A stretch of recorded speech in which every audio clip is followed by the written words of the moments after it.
Padmavati, Shubhra Arogyadhama, Mahalakshmi Layout, Bengaluru. A common respiratory disorders which affects both children as well as the adults. That is called asthma ಅಂತ ಹೇಳ್ತೀವಿ.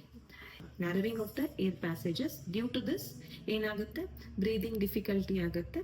ಬ್ರೀದ್ ಮಾಡಬೇಕಾದಾಗ wheezing ಥರ sound ಬರುತ್ತೆ. That is called like ಏನು ಹೇಳ್ತೀವಿ, ಈ ವಿಸಿಲ್ ಹಾಕಿರೋ ಥರ ಸೌಂಡ್ ಬರುತ್ತೆ.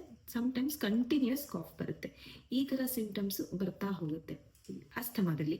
So this is the one of the most common respiratory disorder which affects both the individuals like adults and also the as well as the childrens ಅಂತ ಹೇಳ್ತೀವಿ. ಇದು ಏನಕ್ಕೆ ಬರುತ್ತೆ, ಪಾಸಿಟಿವ್ ಫ್ಯಾಕ್ಟರ್ಸ್ ಏನು ಅಂತ ಬಂದಾಗ, ಸಮ್ ಅಕ್ಯುಪೇಷನ್ ಅಂತ ಹೇಳ್ತೀವಿ. ಅಕ್ಯುಪೇಷನ್ ಅಂತ ಬಂದಾಗ continuous working in the dust, continuous working in chemical factories ಅಂತ ಹೇಳ್ತೀವಿ, continuous exposure to toxic materials ಅಂತ ಹೇಳ್ತೀವಿ. ಈ ತರ ಇದ್ದವ್ರಿಗೆ ಅಸ್ತಮ ಬರೋ ಚಾನ್ಸಸ್ ತುಂಬಾ ಜಾಸ್ತಿ ಇರುತ್ತೆ, ಅಥವಾ ಅಸ್ತಮ ಇದ್ದಾಗ ಇದು ಜಾಸ್ತಿ ಆಗೋ ಚಾನ್ಸಸ್ ಇರುತ್ತೆ. Next, continuous exposure to smoke ಅಂತ ಹೇಳ್ತೀವಿ, and continuous exposure to dry cold wind ಅಂತ ಹೇಳ್ತೀವಿ, and continuous exposure to dust particles ಅಂತ ಹೇಳ್ತೀವಿ.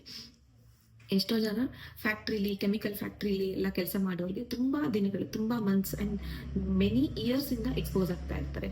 ಅದು ಒನ್ ಎಕ್ಸ್ಟೆಂಟ್ಗೆ ಅದು ಅಸ್ಥಮಾ ಅಥವಾ ಬ್ರೀದಿಂಗ್ ಪ್ರಾಬ್ಲಮ್ಸ್, ರೆಸ್ಪಿರೇಟರಿ ಡಿಸಾರ್ಡರ್ ಆಗಿ ಕನ್ವರ್ಟ್ ಆಗೋ ಚಾನ್ಸಸ್ ತುಂಬಾ ಇರುತ್ತೆ. ನೆಕ್ಸ್ಟ್, ರಿಸ್ಕ್ ಫ್ಯಾಕ್ಟರ್ಸ್ ಅಂತ ಹೇಳ್ತೀವಿ. ಇದು ಇದ್ದಾಗ ಮೋಸ್ಟ್ಲಿ ಅಸ್ಥಮ ಬರೋ ಚಾನ್ಸಸ್ ಇರುತ್ತೆ ಅಂತ ಅನ್ನೋದು ಅಂತಂದ್ರೆ, ಒಬ್ಯಾಸಿಟಿ, ತುಂಬಾ ದಪ್ಪ ಇರೋರಿಗೆ ಅಸ್ಥಮ ಬರೋ ಚಾನ್ಸಸ್ ಇರುತ್ತೆ. ರೈನೈಟಿಸ್ ಅಂತ ಹೇಳ್ತೀವಿ, ಅಂದ್ರೆ ಅಲರ್ಜಿ, ರನ್ನಿಂಗ್ ನೋಸ್ ತುಂಬಾ ಕಂಟಿನ್ಯೂಸ್ ಇರುತ್ತೆ. ಸೀಸನ್ ಚೇಂಜ್ ಆದಾಗ, ನಾವೇನಾದ್ರು ಊಟದಲ್ಲಿ ಹೆಚ್ಚು ಕಮ್ಮಿ ಆದಾಗ, ಅಥವಾ ವಾತಾವರಣದಲ್ಲಿ ಹೆಚ್ಚು ಕಮ್ಮಿ ಆದಾಗ, ಸೊ ಕಂಟಿನ್ಯೂಸ್ ಅಲ್ಲಿ ಮಂತ್ಸಲ್ಲಿ 1 or 2 days ಅದು ನಿಮ್ಗೆ ರನ್ನಿಂಗ್ ನ್ಯೂಸ್ ಕಂಟಿನ್ಯೂಸ್ ಇದ್ದೇ ಇರುತ್ತೆ. ಸೊ ಆ ಥರ ಇದು ಮಕ್ಕಳಿಗೆ, ಆ ಥರ ಇರೋ ದೊಡ್ಡವ್ರಿಗೂ ಕೂಡ ಅಸ್ತಮ ಬರೋ ಚಾನ್ಸಸ್ ತುಂಬಾ ಇರುತ್ತೆ. ಡರ್ಮಟೈಟಿಸ್ ಅಂತ ಹೇಳ್ತೀವಿ. It's one type of skin problem ಅಂತ, ಸ್ಕಿನ್ ಡಿಸಾರ್ಡರ್ ಅಂತ ಹೇಳ್ತೀವಿ. ಇದರಿಂದ ಕೂಡ ಅಸ್ತಮ ಬರೋ ಚಾನ್ಸಸ್ ತುಂಬಾ ಇರುತ್ತೆ. And some time genetic predisposition ಅಂತ ಹೇಳ್ತೀವಿ, ಇದರಿಂದ ಕೂಡ ಅಸ್ತಮ ಬರೋ ಚಾನ್ಸಸ್ ಇರುತ್ತೆ. ಸೊ ಸೆಕೆಂಡ್ ಹ್ಯಾಂಡ್ ಸ್ಮೋಕರ್ಸ್ ಅಂತ ಹೇಳ್ತೀವಿ. So these people more prone to the asthma ಅಂತ ಹೇಳ್ತೀವಿ.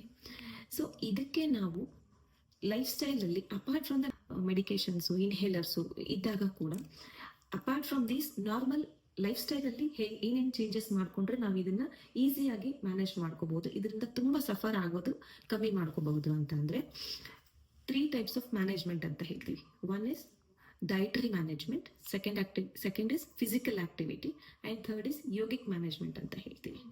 ಡೈಟರಿ ಮ್ಯಾನೇಜ್ಮೆಂಟ್ ಅಂತ ಬಂದಾಗ, ಈಟ್ ಸಾತ್ವಿಕ್ ಫುಡ್ ಅಂತ ಹೇಳ್ತೀವಿ. ತುಂಬಾ ಸಾತ್ವಿಕ್ ಫುಡ್ ಅನ್ನ ಊಟ ಮಾಡಿ. Next is eat immune booster food ಅಂತ ಹೇಳ್ತೀವಿ. ಅಂಡ್ ಮೋರ್ ಸಿಟ್ರಸ್ ಫುಡ್ಸ್ ಅನ್ನ ತಗೊಳ್ಳಿ ಅಂತ ಹೇಳ್ತೀವಿ.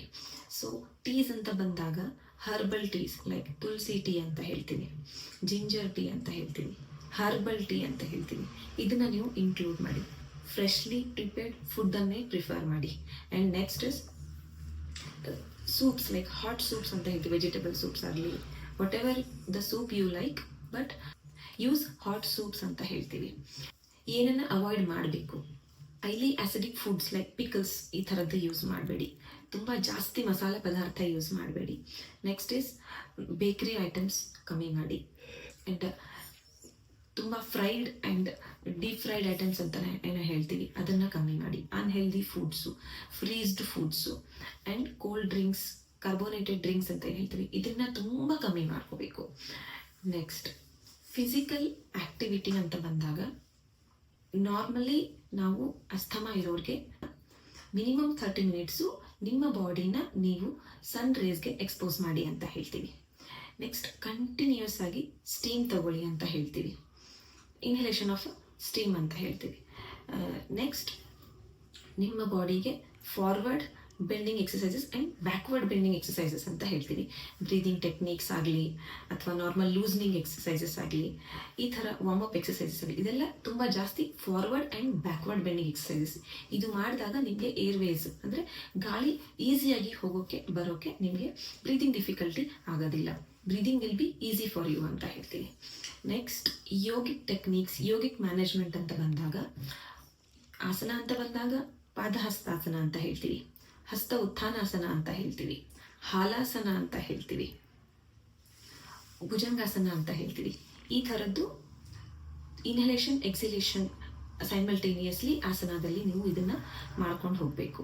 ನೆಕ್ಸ್ಟ್ ಪ್ರಾಣಾಯಾಮ ಅಂತ ಬಂದಾಗ kapalbhati is very important pranayama for asthma ಅಂತ ಹೇಳ್ತೀವಿ. Next is in normal inhalation with deep exhalation means long exhalation ಅಂತ ಹೇಳ್ತೀವಿ. ಇದರಿಂದ ಏರ್ವೇಸು ಸ್ವಲ್ಪ ರಿಲ್ಯಾಕ್ಸ್ ಆಗಿಬಿಟ್ಟು ನಿಮಗೆ breathing will be very easy for you ಅಂತ ಹೇಳ್ತಾರೆ. So last and important point is mudras. Mudras ಅಂತ ಬಂದಾಗ ಅಸ್ಥಮ ಮುದ್ರಾ ಅಂತ ಹೇಳ್ತೀವಿ. ಅಸ್ಥಮ ಮುದ್ರನ ನೀವು ಹಾಕೊಂಡು ಓಂ ಚಾಂಟಿಂಗ್ ಮಾಡ್ತಾ ಹೋದ್ರೆ ದಿನಕ್ಕೆ 5 to 10 ನಿಮಿಷ ಬೆಳಗ್ಗೆ, 5 to 10 ನಿಮಿಷ ಸಾಯಂಕಾಲ ಅಸ್ಥಮ ಮುದ್ರಾದಲ್ಲಿ ಕೂತ್ಕೊಂಡು ಓಂ ಚಾಂಟಿಂಗ್ ಮಾಡಿ ಮಂತ್ರ ಚಾಂಟಿಂಗ್ ಮಾಡ್ತಾ ಹೋದಾಗ ಅದು ವೈಬ್ರೇಷನ್ನು ಬ್ರೈನ್ಗೆ ನಿಮಗೆ ಕಾಮ್ನೆಸ್ ಕೊಡುತ್ತೆ. ಈವನ್ ದೋ ನಿಮ್ಮ ಸಿಸ್ಟಮ್ಸ್ ರೆಸ್ಪಿರೇಟರಿ ಸಿಸ್ಟಮ್ ಕೂಡ ಕಾಮ್ ಡೌನ್ ಆಗುತ್ತೆ. ಸೊ ದ ಬ್ರೀದಿಂಗ್ ಡಿಫಿಕಲ್ಟೀಸ್ ಆಗಲಿ ಬೇರೆ ಬೇರೆ ರೆಸ್ಪಿರೇಟರಿ ಡಿಸಾರ್ಡರ್ಸ್ ಆಗಲಿ ಇದರಿಂದ ತುಂಬಾ ಕಮ್ಮಿ ಆಗ್ತಾ ಬರುತ್ತೆ. ಇವತ್ತಿಗೆ ಎಷ್ಟು, ಮುಂದಿನ ಎಪಿಸೋಡಲ್ಲಿ ಬೇರೆ ಟಾಪಿಕ್ ಜೊತೆ ಬರ್ತೀನಿ. ಅಲ್ಲಿವರೆಗೂ ಎಲ್ರಿಗೂ ನಮಸ್ಕಾರ.